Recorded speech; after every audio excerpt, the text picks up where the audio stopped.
Hey guys, welcome back. Tisha here, back for the final episode review of season 2 of Bridgerton. I know it happened so quickly, but we're gonna make sure we do this. Okay, let's go.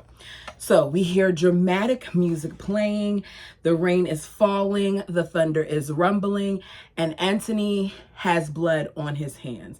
You hear him saying, "Stay with me. Come on now, stay with me," as he frantically rescues what appears to be an unconscious Kate.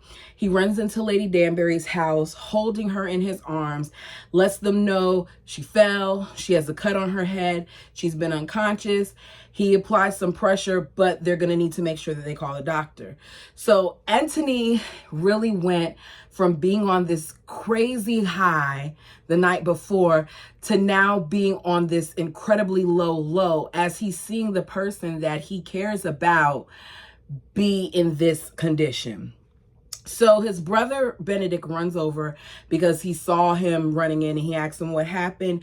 And rather than telling him what happened, he's busy blaming himself, saying that it's all his fault, when it's really not. But that's what they do. They do a lot of self-loathing, those two. So it's been over a week since Lady Whistledown has published, and the town is buzzing because they want their scandal sheet, to the point where you even have the men asking the delivery boys, where is their scandal sheet? What have you done with our scandal sheet? So people are missing her. Penelope is staring out the window, watching as all this goes on, and we hear her asking her mom if it's all right for her to go and visit Eloise, because she has not seen her since what was published by Lady Whistledown. Her mother tells her no.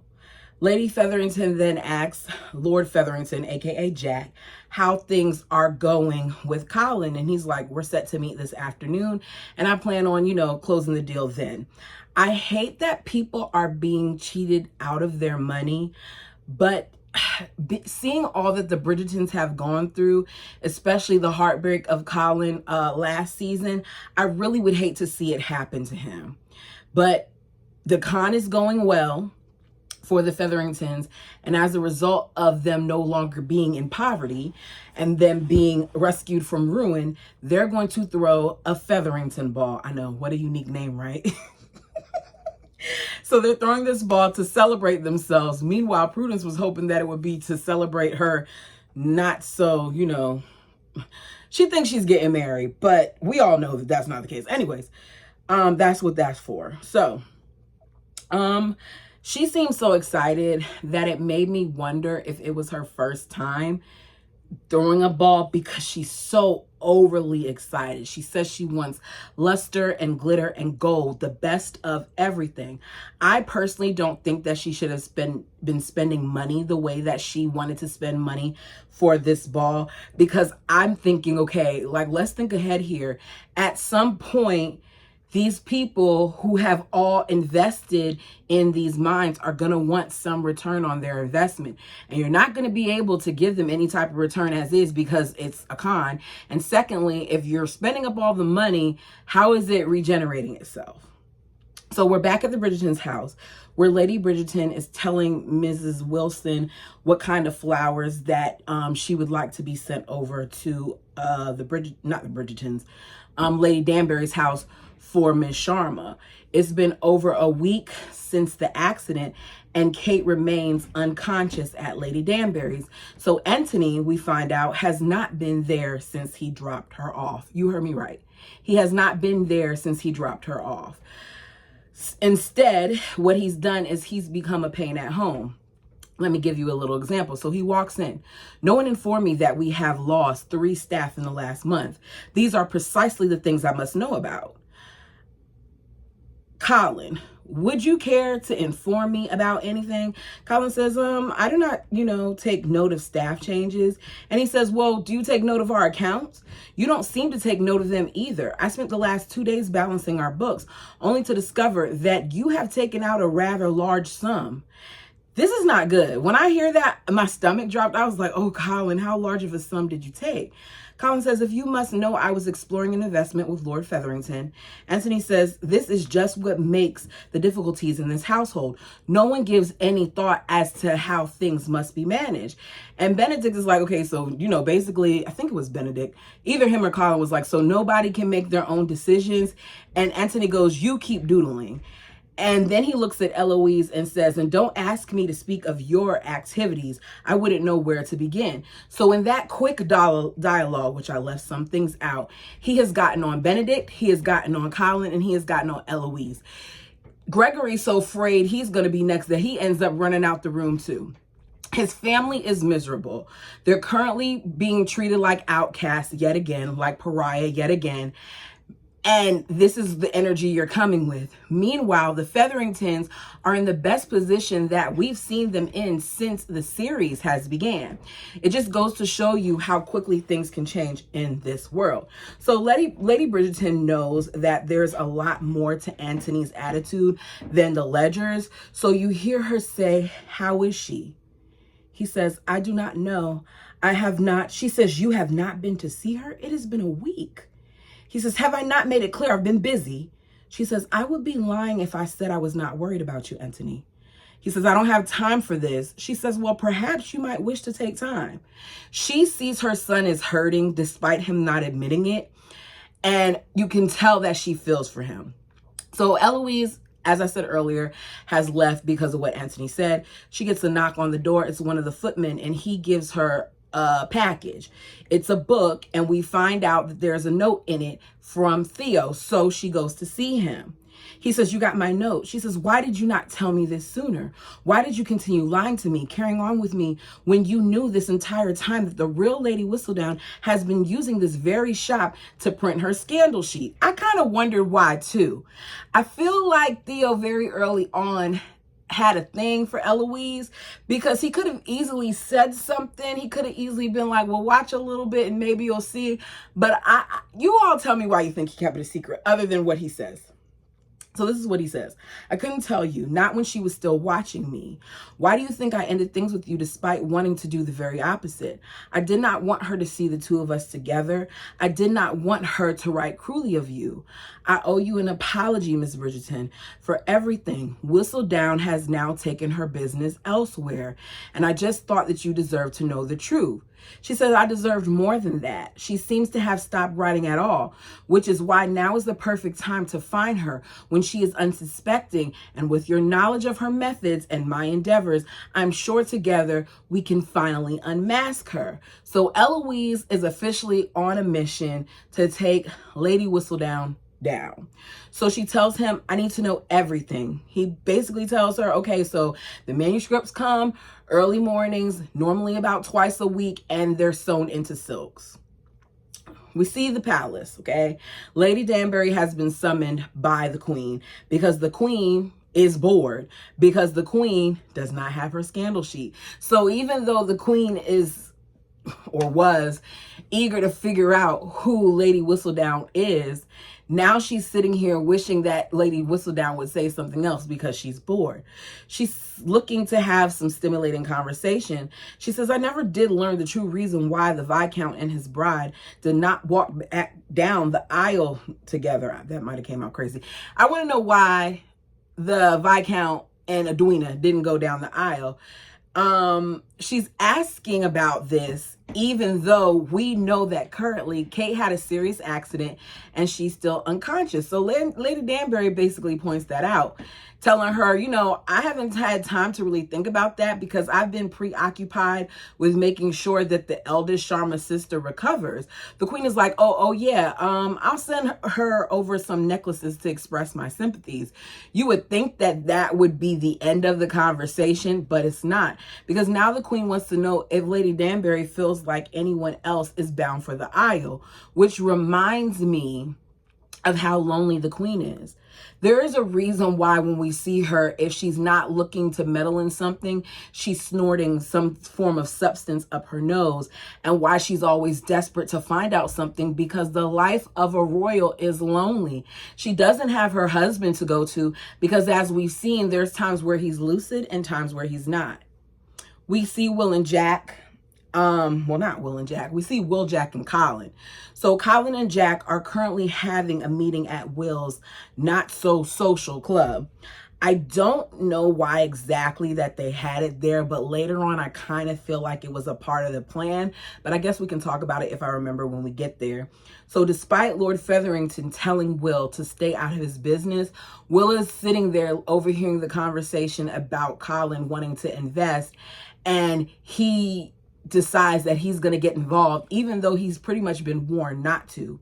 So you hear him say, seems the Lord is treating it more like his private office for conducting business, and his schemes. Lord Featherton laughs. He says, schemes is a rather unpleasant word, don't you think? Will says, Mr. Bridgerton, you cannot be entertaining any of this in earnest. This man is a swindler. Lord Featherington says, I beg your pardon. Will says, it is a trait he seems to share with his late cousin, someone I myself became involved with and whose actions I once mistakenly condoned. Perhaps you may be able to see it for yourself. The Featheringtons are giving the most lavish ball of the season. Quite a celebration for a family who, and when he says that, Colin cuts him off. He says, leave them out of it. The Featheringtons are a fine family whose reputation has been most unfairly damaged. I would be careful of the accusations you make in the future, as it hardly seems that you can afford to drive away more of your business. I was like, ooh. When all this went down, I got irritated with not just Will, but with Colin as well. But I really wanted Colin to listen to Will, to listen to Will, because Will was really trying to warn him.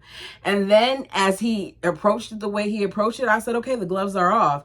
He tried to warn you what would happen. He tried to let you know that this man couldn't be trusted. So at this point, whatever happens to Colin, and hopefully it doesn't damage the Bridgertons too much.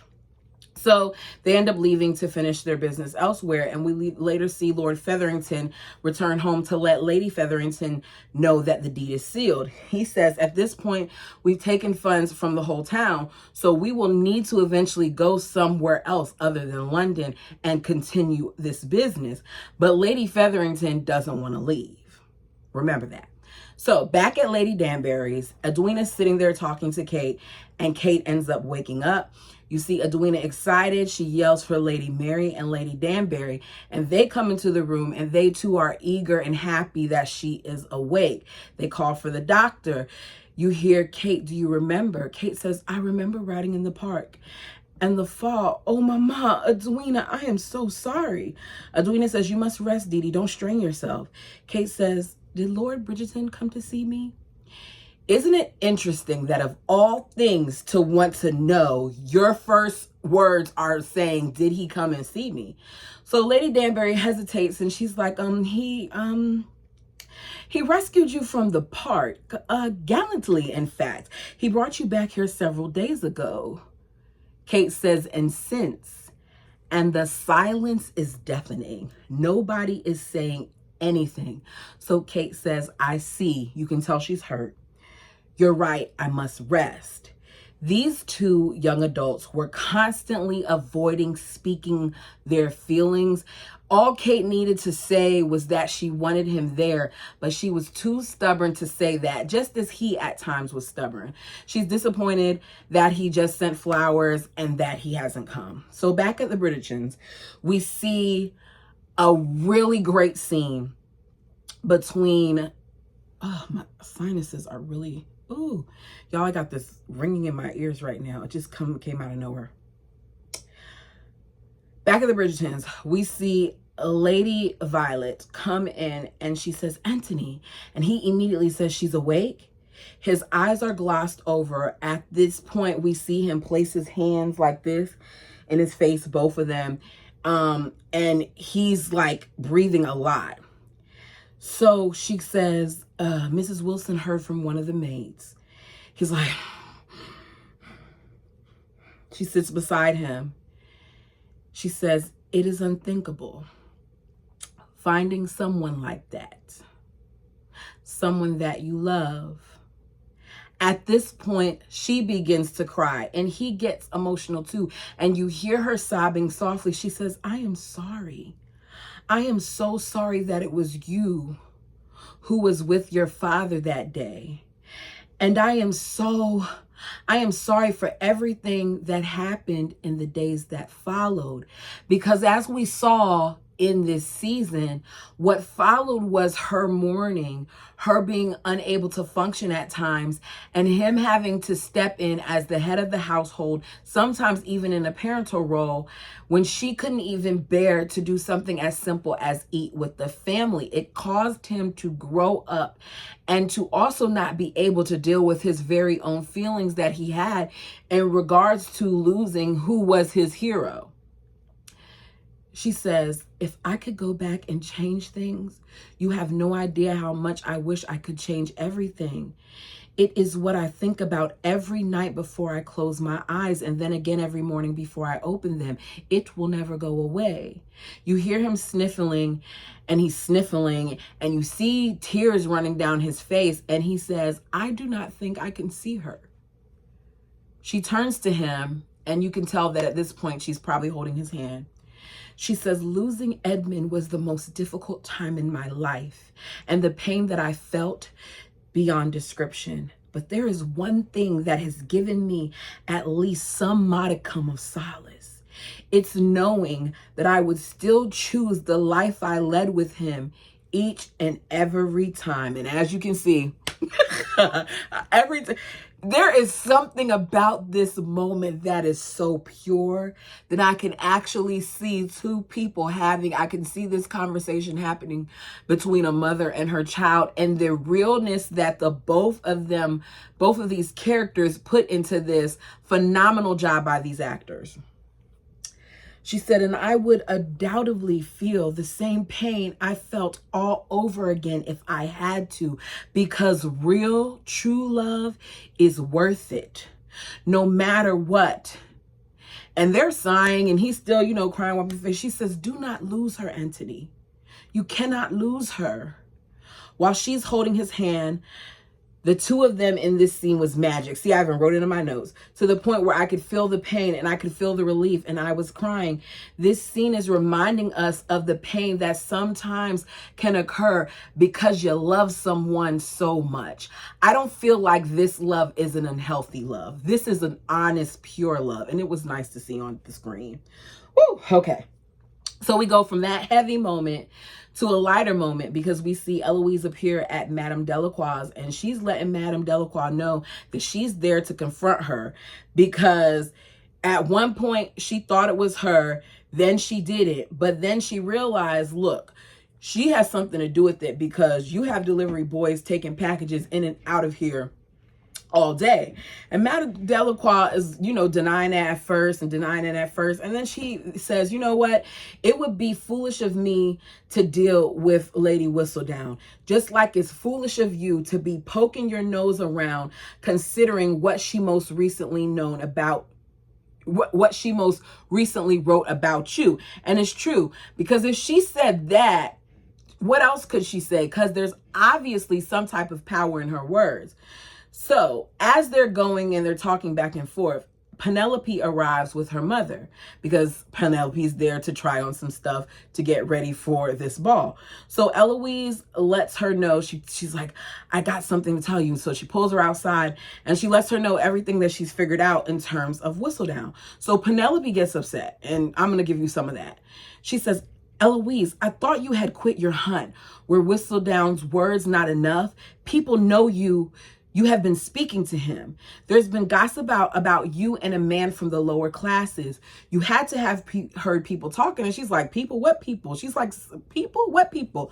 And Eloise is confused. Meanwhile, Penelope continues. She's like, servants, those who have heard it from their houses. My sister asked me about it the other day. Lady Whistledown has done you a favor. If she were to find out about this and write about it, then your family are already in a great deal of trouble. You've been consumed by thoughts of her for far too long. First you love her, then you hate her. It's enough. I do not want to hear about it anymore. This scandal of yours will soon pass, and I look forward to the day when things return to how they used to be between us. And she goes back inside. So this is yet another example and another attempt of Penelope trying to get Eloise off Lady Whistledown's back. I'm not saying that I can't understand why Penelope would be a little frustrated at times, but Eloise has a reason to be upset as well, especially given what you most recently wrote about her in the scandal sheet, even though Penelope thought she was helping her. So next, there's a part where Benedict finds out that his brother paid for his admission to the academy. As a result, he wants to quit. We later see him talking to Eloise, and he tells Eloise that he's an imposter, but she lets him know that she's the one who's an imposter because he actually has a talent, whereas she's pretending to be someone she's not because she's not into the social scene. But I don't think she's pretending that. I think it's obvious that she's not into the social scene. We've only known this from the very beginning, since you were petrified about Daphne's turn. She's tired. She doesn't like parading, and she doesn't like the gowns and participating in things that aren't her. There seems to be a lot of times where I feel like Eloise feels like an outlier because she doesn't conform to what the norms of her society feels like she should. So Anthony later ends up telling Benedict that he's talented, and whether he paid for his spot or not, it doesn't matter. He should continue to go to the school. Next, we see Anthony, and he is a little excited but a little nervous as he's carrying a bouquet of tulips. So he's finally mustered up the courage to visit Kate, who is stunning in this scene. Something about her with her hair flowing and the white nightgown on, she looks so beautiful. He lets her know that he's glad she's awake and that if it hadn't been for the first time they met, then he wouldn't have known where to find her. He says that he came there to apologize. You deserve so much more than that. I took liberties and I didn't want it to happen like that. And as I'm listening to him talk, I'm like, Anthony is clearly a changed man. The fact that he is standing there feeling guilty for their night is a sight to see, because this is very different from the man that we saw in the beginning of this series, the man that was sleeping with multiple women and leaving money on the side table or the dresser or wherever after he was done at the beginning of the season. It shows that he cares. He continues. So I came to apologize. She said, yes, you already said that. He says, and ask you to marry me. Miss Sharma, I'm here and I'm asking. And she goes, what are you doing? No, my lord, I do not need you to ask me anything at all. He says, Kate, she says, I'm returning to India. He closes the ring box. And as he closes it, I'm like, daggone, Kate, no, why are you messing this up for us? You love him. He loves you. And you're supposed to say yes. And we're supposed to be able to clap and cry and be happy that the two of you are finally together. But of course, that can't happen. So she let them know. She lets him know that after she fixes things with her sister, she's going to return to India, and that Lady Danbury has agreed to sponsor her mother and her sister for another season, so they'll be okay without her. And he's like, okay, so you're running away. We later find out that she really is trying to run away. She tells him to go, okay? Because in Kate's mind, she feels like he's doing this out of obligation. I don't understand why the both of them keep getting their wires crossed, but they keep getting them crossed. So we see Eloise return back to Theo, and they're comparing notes again. They end up having a moment together where they touch hands. He looks at her, she looks at him. He goes in like he's about to kiss her, and she pulls back a little bit. He apologizes, and she lets him know that she can't keep hanging out with him and having these discussions because people are talking about him and she cares about him. And as she's saying this, you can tell that he's bewildered, because what do you mean that you can't hang out with me and you can't talk to me about this when this is what this is the whole point. This is what we're doing. His feelings are hurt. he says, okay, so I feel like you got a taste of the lower class, and now that you've dipped your foot in my pond, you're going to go ahead and go back to your society. So this is yet another couple getting their wires crossed. And I felt bad for him, because you hear him later say to her as she's leaving, I'm sorry that I couldn't help you find your rider. And her eyes are tearing up as he says that. So it's a new day. We finally get to see Kate and Edwina talk. Edwina tells her she wasn't worried about anything while she wasn't well, that all other stuff went out the window, and she just couldn't help feeling like she doesn't even really know who Kate is. So she has some questions. So she says, was there always something between you and the Viscount? Were you lying to me all along? You hear Kate say, I was lying to myself. Perhaps there was something between us, but I truly did not know until it was too late. I thought I could deny my feelings, but they were too strong. And that's really what it all boils down to. Both Kate and Anthony have been denying their feelings for such a long time about each other that it's caused other hindrances and other problems, right? So Edwina lets her know that at this point, they both need to be done with playing the part in whatever that part is supposed to be and just be themselves, their new selves. She wants to get to know who Kate is, and she wants Kate to get to know who she is. So she says, we should go to the Featherington Ball tonight. Even though you don't want to go, I want you to think about it. And Kate lets her know she'll think about it. So we see another great scene with Anthony and his brother. So Anthony is looking at a portrait of his father. When Gregory, who's his youngest brother, walks in, he tells him that he's up because he's unable to sleep. And he's like, why are you unable to sleep? And he says, I feel like my Latin teacher thinks I'm stupid. He keeps yelling at me. And Anthony says, it's not that he thinks you're stupid. It's that he thinks I'm frightening. He tells Gregory that I really ask not just too much of him, but of you and about everybody else around me. And I'm like, okay, Anthony is really changing before our eyes, because here he is having this conversation with his younger brother that he probably wouldn't ordinarily have. And he's doing so in a manner that is not accusatory. He's showing a lot of compassion here, which is something that we hadn't seen from him previously. After all, this is the same guy that was willing to marry his sister Daphne to Lord Burbrook, right? That's the same guy. Okay, so Gregory sees Anthony staring at a picture of his dad that's on the wall. And he says, am I like him? I said, oh, okay. He says, Father, he was like the both of us, really. He had my seriousness, perhaps. He shared your love of a prank, and he chuckles and he says to him, he once put glue in Benedict's shoes. And you hear Gregory laugh and he says, I wish I could have played a prank on him. Anthony says, I wish so too. We don't talk about him enough, do we? And as they're having this conversation, we see Lady Danbury walk past, hearing a little bit of it, and she just decides to stand there and listen. So Gregory says, I do not know much about him at all. And Anthony says, that is because I have shown up far too late for far too many things. He holds him and puts, wraps his arm around him, rests his face like this on the top of his head. It's a very loving scene between two brothers. And it's the first time to me since watching this series that Anthony shows up in not just the role of the brother, but of the protector, and in some cases the provider, right? Because you can provide financially, but what about the emotional support and all those other things? So I feel like this is the first time we see him kind of present as the full package, right? He's becoming a man. So he says, your father was the best man I ever known. He was good for a laugh, of course, but he was courageous and never afraid to fight, not just for his family, but for everything else too. It is like, since Anthony has fallen for Kate, that we're seeing a more tender side of him. We're seeing a man. And men like that, who show up for their family, are very attractive. So Anthony is looking better and better and better to me as the season goes on. So we see Kate.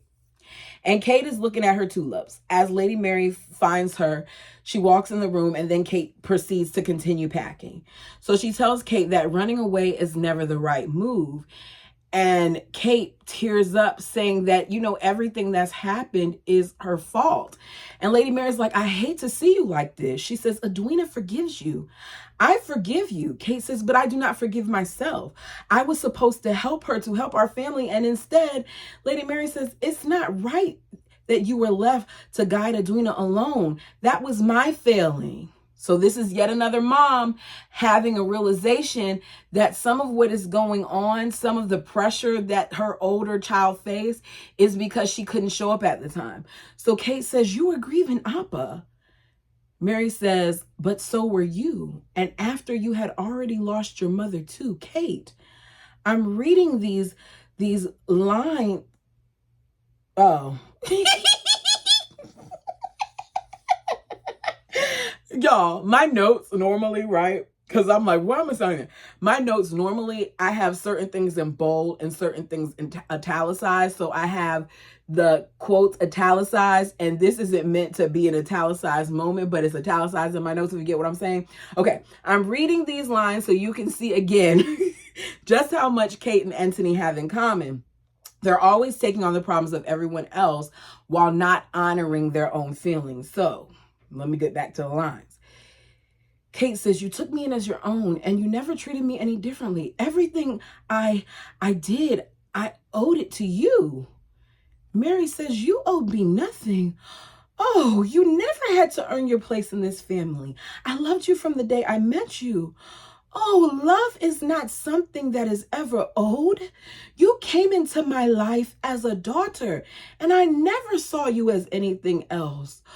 Oh, it gives me grief to think that you do not believe you deserve all the love in the world. And Kate is crying, and she's shaking, and she's sniffing, and she's sniffling, and she's going through all the motions. She said, he was going to ask me to marry him, and I could not allow it, Mama. He was going to ask me out of mere obligation, some misguided notion of duty after the two of us.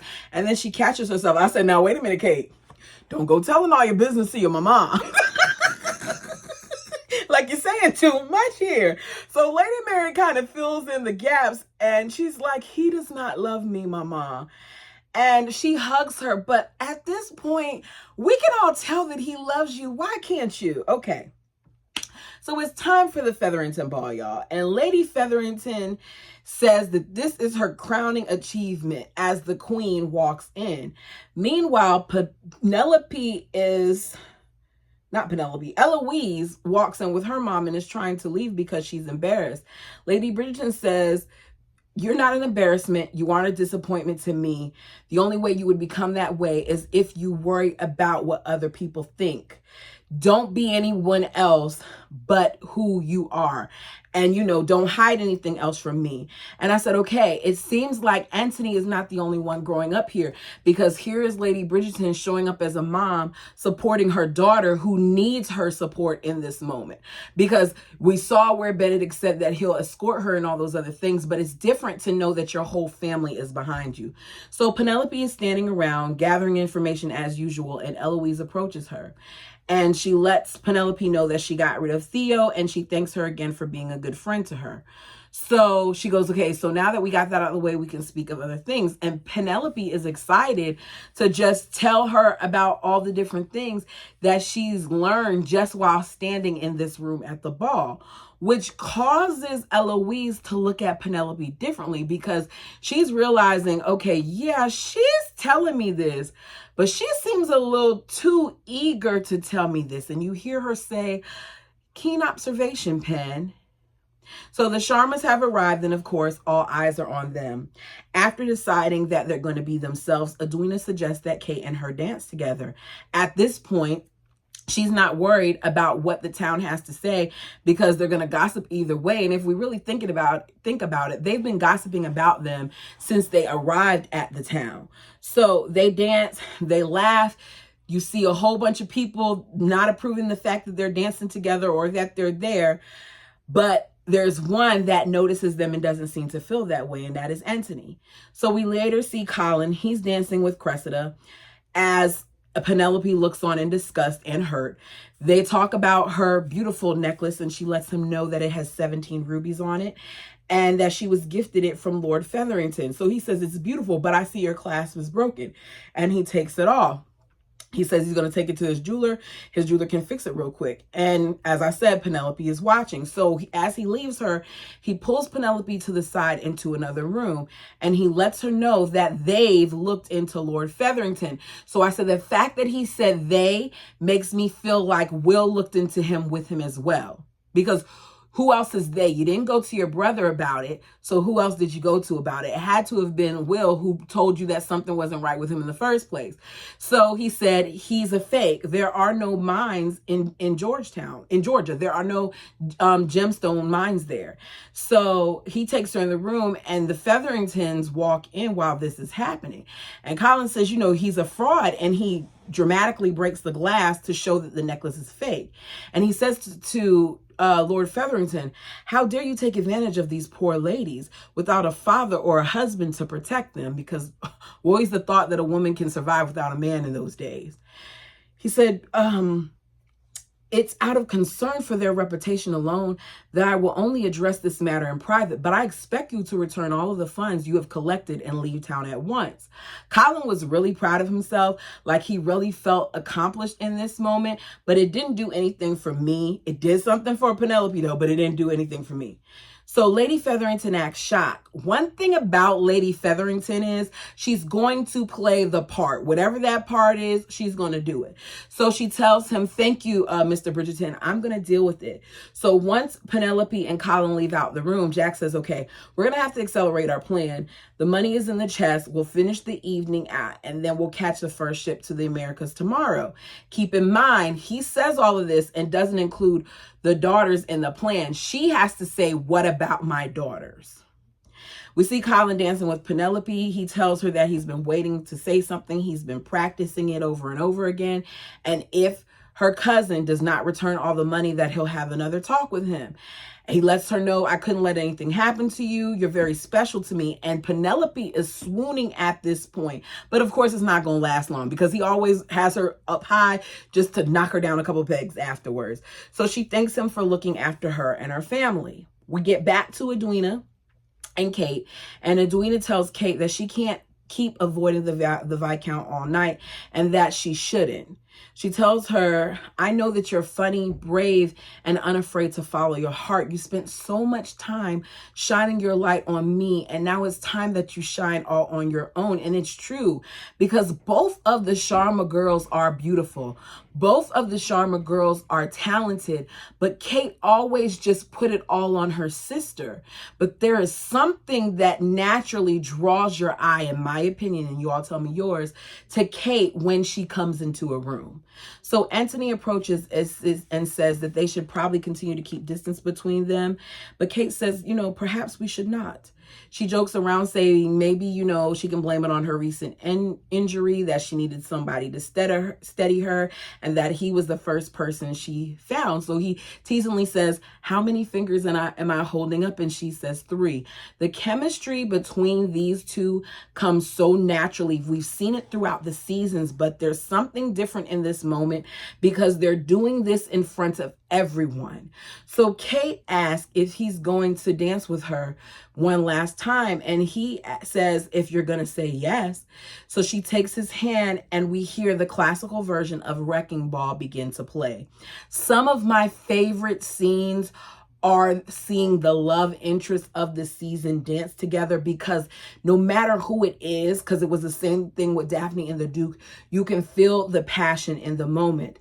They aren't even dancing for a few moments when we see the other couples who are also on the floor with them vacate the floor due to the way that this looks, because they're a dancing scandal, right? So Kate asks if Anthony wants to stop, and he tells her, keep looking at me. No one else matters. I said, woo, child. Such a beautiful moment. So Cressida's mom and crew are standing over there, and you hear her mother say, ooh, what a scandal. They're saying this right beside the queen. And the queen says, oh no, I'm leaving out a part. She says, what a scandal. Is this the reason why the wedding was canceled? And the queen says, no, it was my decision. This is the same person who earlier in the episode was sitting there trying to figure out why it was canceled herself, and she was asking Lady Danbury. But here she's saying it was her decision. She says it's a fact that Lady Whistledown must have forgotten to mention. So Edwina says, I think that they look beautiful together, and the queen agrees. And she lets Edwina know that her nephew is a prince and he's single. At this point, the queen is trying to push her nephew on everybody. I want to know what's wrong with your nephew, because first it was Daphne, now it's Edwina. What's wrong with your nephew that he can't get a woman on his own?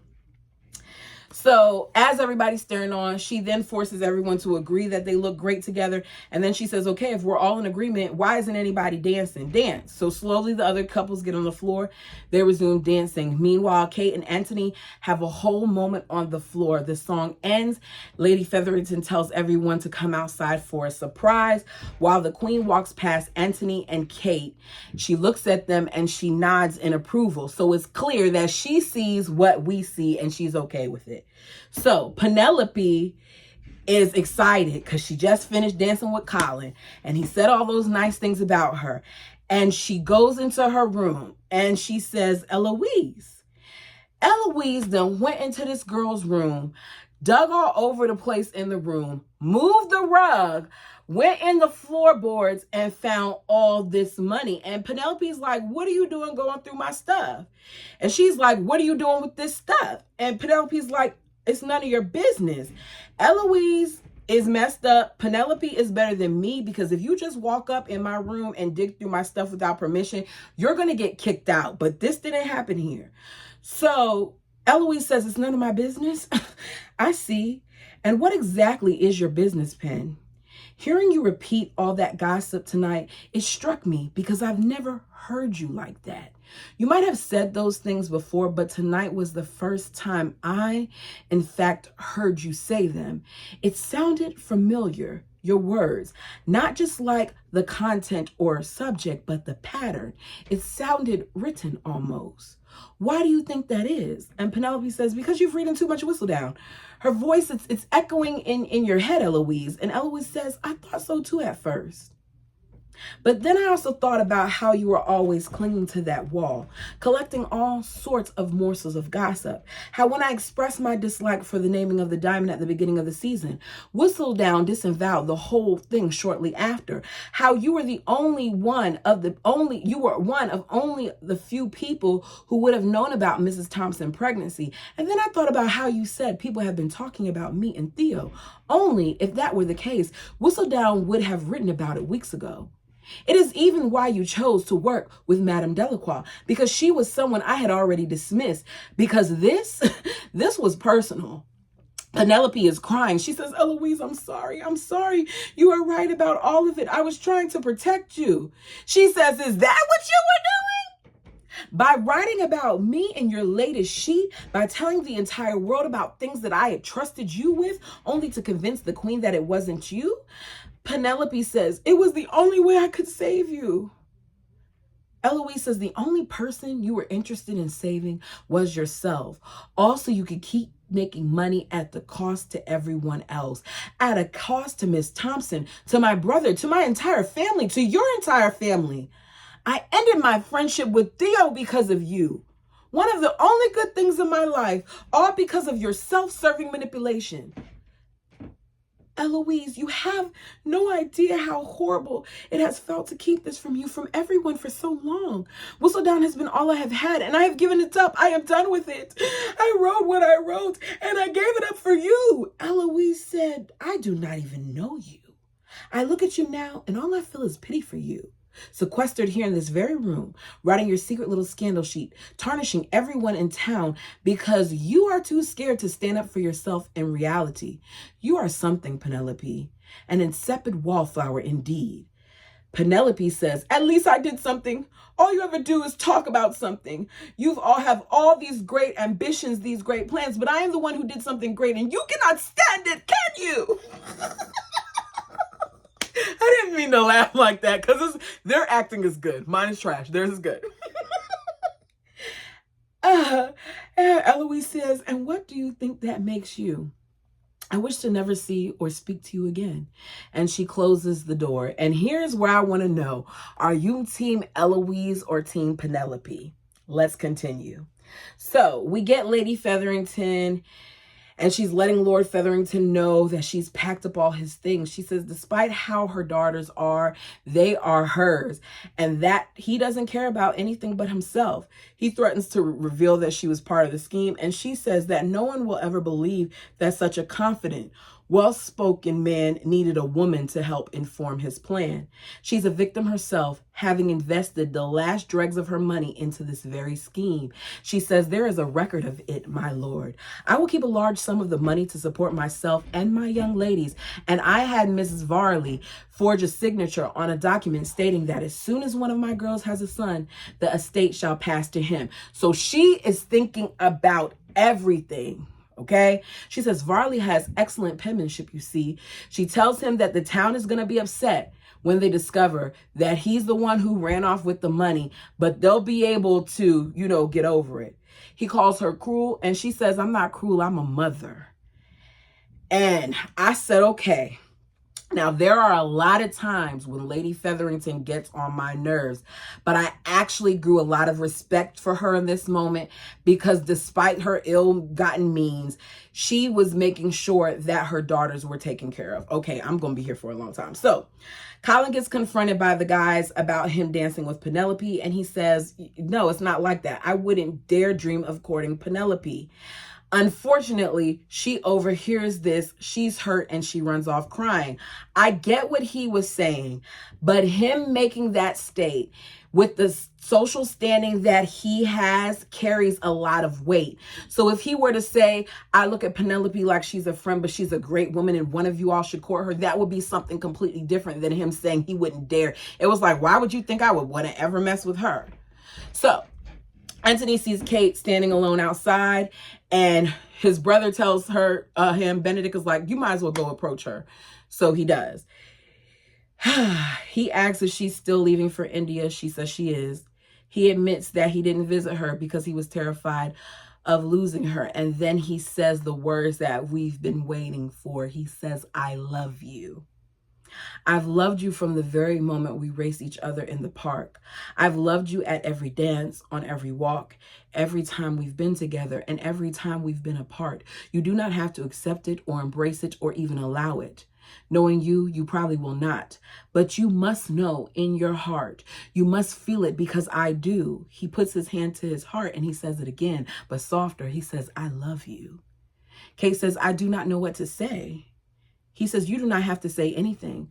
I do not think there is anything else to say, she says, other than I love you too. He says, I want a life that suits us both. I know I am imperfect, but I will humble myself before you because I cannot imagine my life without you.